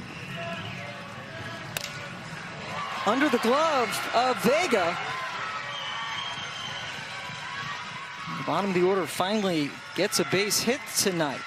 Yes, and Taylor Beal just turned down the opportunity before to play in the Pro League, knowing that she wanted to pursue being a nurse, but gets the call and says, hey, you know what? Yeah, I don't mind coming to be a pro, and has been incredible for the Talons defensively, and here now getting a hit, standing up on first. Yeah, Vega playing in, and she was unable to get it. Popped up for Edenfield. Andrews, 1 pitch, 2 outs. Trying to advance Beal over. And just a big out. Getting Aaliyah Andrews, stopping the momentum. Alchin had an RBI double her last time up. Part of that 2-run 5th inning. Well, the Talons, their last 2 games, really struggling with 2 outs. Tonight, turning some things around, getting their offense going a little bit. And then when you get a pitching performance like Montana Fouts, who since the 1st inning, like literally has been perfect. She's not allowed a base runner since the 1st inning. Nice running catch by Goodwin. To end the inning, they strand Beal as we go to the bottom of the 6th.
The AUSL is sponsored by LabCorp.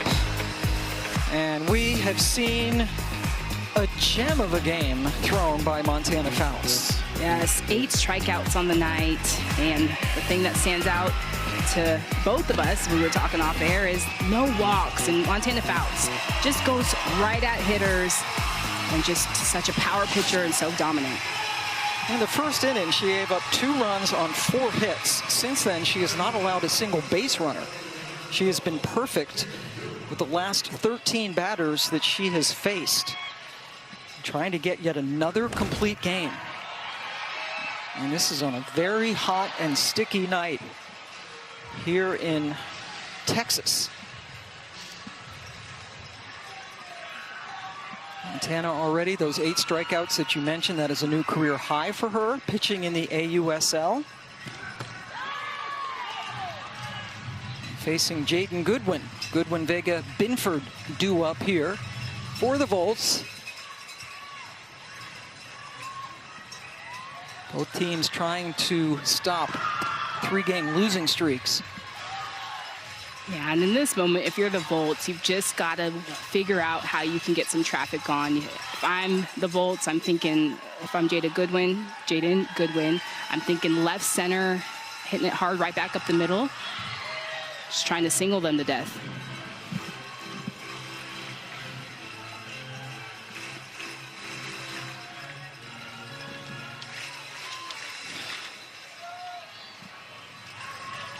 Two-two pitch. Fouled away. Now, you played shortstop for UCLA very excellently. What's the defense like now when this pitcher's doing so much work? Is there any chance you get, not bored, but nonchalant, or how do you approach it? I think you rise to the occasion. When my pitcher is throwing some smoke and going right at hitters, and especially a performance like Montana Fouts, I'm all over the ball. Like Jordan Woolery right there. 14 straight mowed down. Saturday on ESPN, the AUSL season rolls on when the Carolina Blaze face off against the Chicago Bandits at noon Eastern. You can also stream it anytime on the ESPN app. AUSL season rolling along.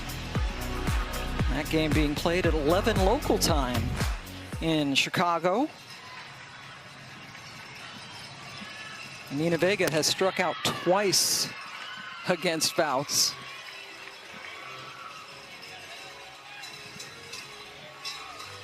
Vega off to such a great start, hitting well over 400 coming into this game, but now facing one of the best for the first time in her pro career.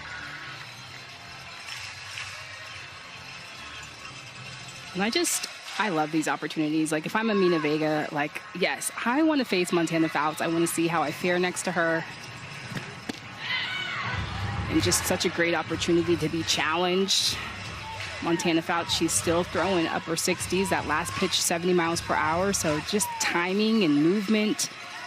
Just trying to figure out, make my adjustments, get my barrel out in front. Her 100th pitch of the night strikes out Vega for the 3rd time this evening. Yeah, and you can just see Montana Fouts going to work. This is the 3rd strikeout for Amina Vega tonight, and this is on a rise ball. And just crazy velocity, speed, and movement. Leah Binford and an RBI single off Montana in that 4-hit, 2-run first inning. Struck out the next time she came up against Fouts.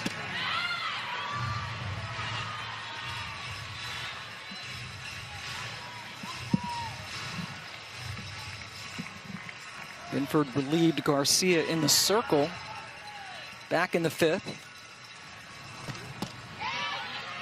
Pulling double duty again this evening.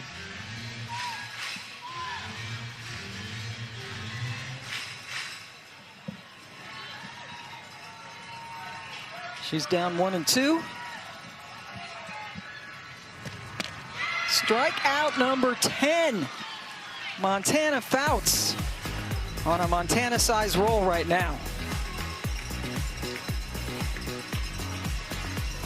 And Montana Fouts, she is throwing smoke tonight, 10 Ks.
$99.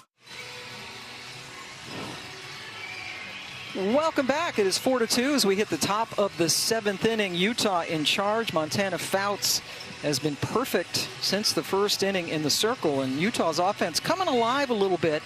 They'd only scored 4 runs in their last 3 games with an anemic .215 batting average. Much different story tonight. Yeah, tonight they have been hitting with runners in scoring position, extra base hits. Jordan Woolery with one of her own, hitting a double her last time up to bat. They were swept in their last series by Portland, scoring 4 total runs in that 3-game series. First time that they've been swept in their 2-year history. Jordan Woolery starting things off in the 7th as we go down to Savannah Collins. And what jumps off the page to me too, Pam, is that these 8 hits that they put together tonight are tied for the most that they've had so far this season. And well, the other thing that jumps off the page to me too, Pam, is the 8 hits that they put together tonight is tied for the most that they've put up in a game this season. And Coach Ball Malone was telling us throughout that series that they were struggling, that she was focused on staying positive, finding good momentum. She knows that these hitters are better than they're showing. And tonight, we're finally seeing it. Natasha, I know we were working that series together. What are you seeing in their bats that's kind of shifted from when we were in Salt Lake City to now being in Texas? Yeah, I think it's the energy out. I think that was one of the things that I noticed in Salt Lake City, that they were almost deflated. Obviously, we saw Hannah Flippen going down, Jada Coleman, but it's been the timely hitting. They are stepping up to the occasion once they're getting runners in scoring position, especially with the 2-out rallies that we've seen with them. They are really just capitalizing on the traffic that they're getting.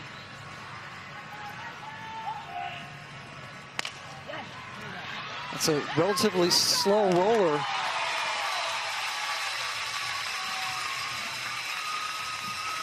Over to the 3rd. And that's where Danica Coffey has taken over for Amina Vega. Vega 0 for 3 with 3 strikeouts against Fouts, and now has been taken out of the defensive lineup for Coffey. And I just like what Savannah said about Coach Ball Malone, just saying, is trying to stay calm and stay positive. And that's the thing, as a head coach, don't hit that panic button. You gotta make sure you're still having your athletes, making sure that you believe in them and that you support them. Because it's been said a million times before, right? That softball is a game of failure, Yes, right? yes. Even if you're a great hitter, most of the time you're not going to get a hit or even get on base, typically. But the Talons and Savannah reminds us that, yeah, they are down Hannah Flippen on the injured list along with Jada Coleman. Coleman off to a hot start this year. And still their offense has come alive tonight, and they just keep on going, and they're buoyed by the fact you have Fouts mowing them down in the circle. Yeah. And that's been the difference for the Talons. Montana Fouts has had some great outings, but she just wasn't getting that run support behind her. So she's getting that tonight for sure. And they're waiting for Georgina Korik to come back. She's been playing in Japan, and all she was last year was the AUSL Pitcher of the Year.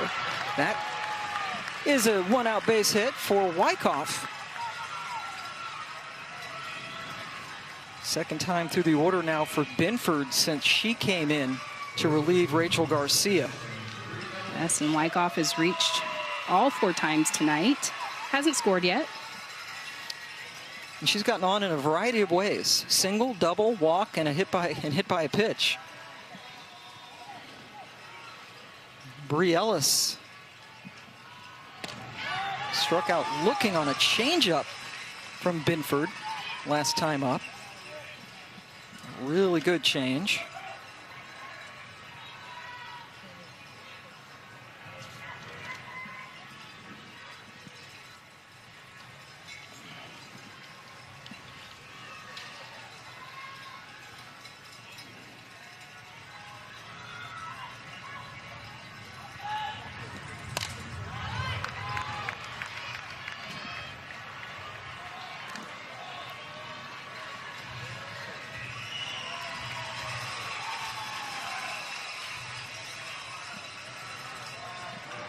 0-2 with Wyckoff over at first.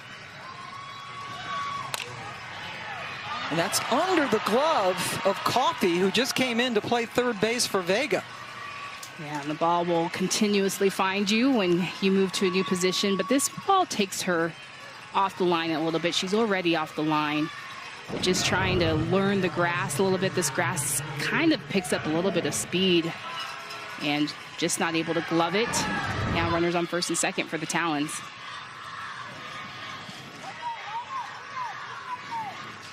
Maddie Moore up for the second time tonight. Grounded out her first time against Binford, and that has been ruled an error, an E5 for Coffey that allowed Ellis to reach. Our first error of the evening for either team. And again, for the Volts, this has been a big theme for them, is making sure that they're taking care of the ball. You know, on that one, maybe a little range of difficulty, but I definitely think Danica Coffey would be up here telling us, I can get that ball, I can make that play. Moore caught over there at first by Liss. And Ellis did not stray too far from the bag, so she did not get doubled off. 2 away.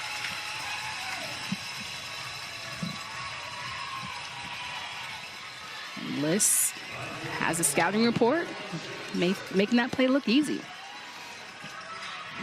Oklahoma State and Portland about to get underway. That game will begin on ESPN2 while we finish up here on ESPN.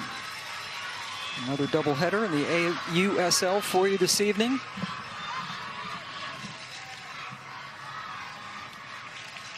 Caroline Jacobson. 2 on and 2 out.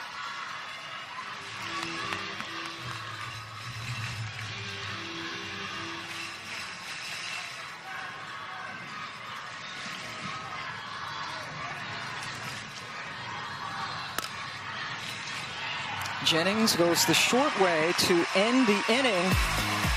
Last opportunity coming up now for the Volts, who are trying to figure out Montana Fouts.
Montana Fouts had a rough first inning. Since then, perfection. She has been electric on the mound, going to that rise and that backdoor curve. She's going both sides to the plate. She hasn't thrown a lot of changeups or off speed. She hasn't needed to. The Volts haven't been able to catch up. Straight fire. And that movement that you mentioned, that late movement especially, Montana Fouts with the new AUSL professional career high 10 strikeouts. She has been amazing, not allowing a base runner since the first inning, in which she gave up 2 runs on 4 hits. 16 in a row have been mowed down. The Tiare Jennings has flown out twice to center. This is the home opener for the Texas Volts. First home opener in their new history, and the fans have not had a lot to cheer about since that first inning. Yeah. And it's because of number 14 in green. Yeah, and I just think it's just the adjustments that Montana Fouts made that first inning. And I think it was just all about settling in. And I think important for young pitchers to hear that, you know, you come out, you have a chance to redeem yourself. And since the first inning, she has settled in and has been throwing the gem. Coming in with the best ERA in the league. And believe it or not, it's going to go up tonight because she's given up 2 earned runs. It'll go up a smidge, assuming she stays where she is. This would be her 4th straight complete game going back to last year's championship series that they won against the Bandits. And doing it, I mean, it started to cool off a little bit, but the heat index when we started was around 110 degrees, and on the field probably warmer. Right now, 91 degrees with a heat index of 106 in Round Rock, Texas. And Montana's looking like she's just taking a stroll in the park with her little dog. She's working. She's working. She's definitely working down there. But her demeanor. Yeah, for sure. I mean, her demeanor is just so, even. And that's pounded. Finally, Montana Fouts has been figured out. Tiare Jennings with the home run, and just like that, it's a 1-run ball game.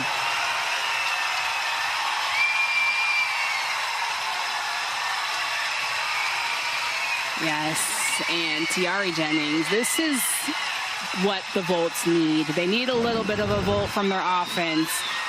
And this ball is up in the zone, and she's just been able to have such quick hands to get to this ball. GM Kat Osterman just says that Tiare Jennings, she is just as elite as they come on both sides of the plate, and right here getting it done and getting the Volts a little bit closer, 4-3. 3rd home run of the season for Tiare. And the first base runner since the first inning for Texas. Yeah, and the exit velocity on that, 74 miles per hour. So Tiare Jennings going yard. Here she is with Savannah Collins. Tiare, you guys have been trying to find that timing against Montana all night. What clicked in that AB? Just battling. You know, I mean, you're not out of it until you're out of it. So just going up there, keep competing, and it's never over. Obviously, Montana's a great pitcher, but you just got to keep battling, keep fighting for your team. Absolutely. I'll let you get in there and get that momentum going. Thank you. All right. Thank you, Savannah. And Tiare Jennings. And that's exactly it. It's just compete, right?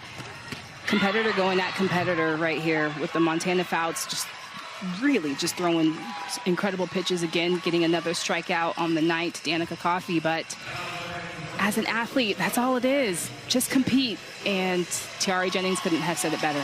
And not only has she set a personal best with most strikeouts, she has set now a league record with 11 strikeouts.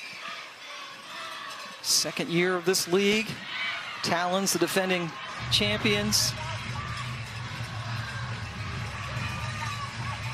Fouts last year drafted by the Talons.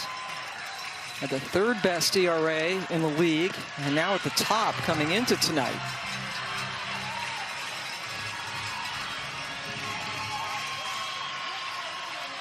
And I was on the call last week in Salt Lake City where Kenzie Brown had 10 strikeouts, and that was a record.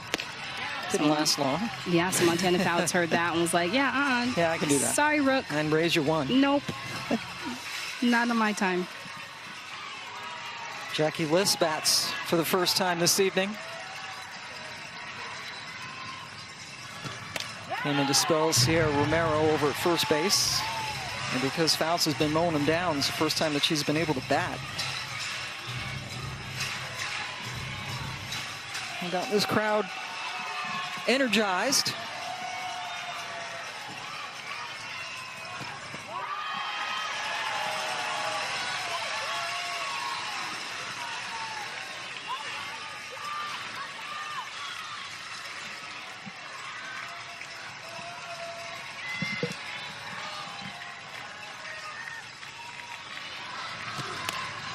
This into left field, playable for Archin, 2 away.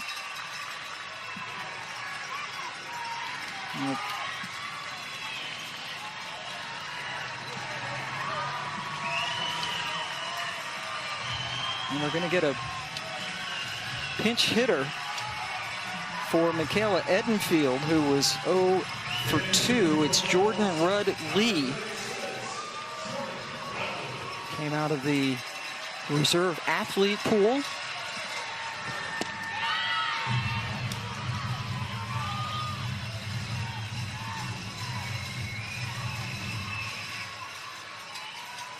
Played her college ball at Northwestern. She's been an assistant coach at Purdue since 2023 and has given her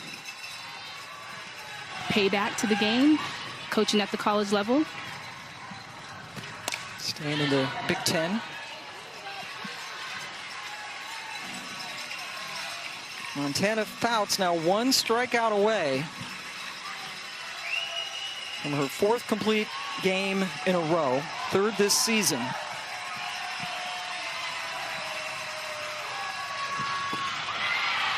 And she does it with style. An even dozen strikeouts for Fouts. That Jennings home run, by the way, was the first one that Montana's given up all year to lead off the inning, but then she strikes out 2 of the last 3 batters. Yeah, just her ability to bounce back, come right back. Montana Fouts, one of the elite of the elite. 11 strikeouts, no walks, and just goes right at the Volts. That last strikeout, her 12th of the game, adding to her AUSL single game record. And another gem for Montana as they win it. Utah wins it by the final of 4-3. The Spark and Cascade coming up next on ESPN. And we're going to see Nyjah Kennedy pitch tomorrow. Can't wait for that one. I'm so excited for her to get another start.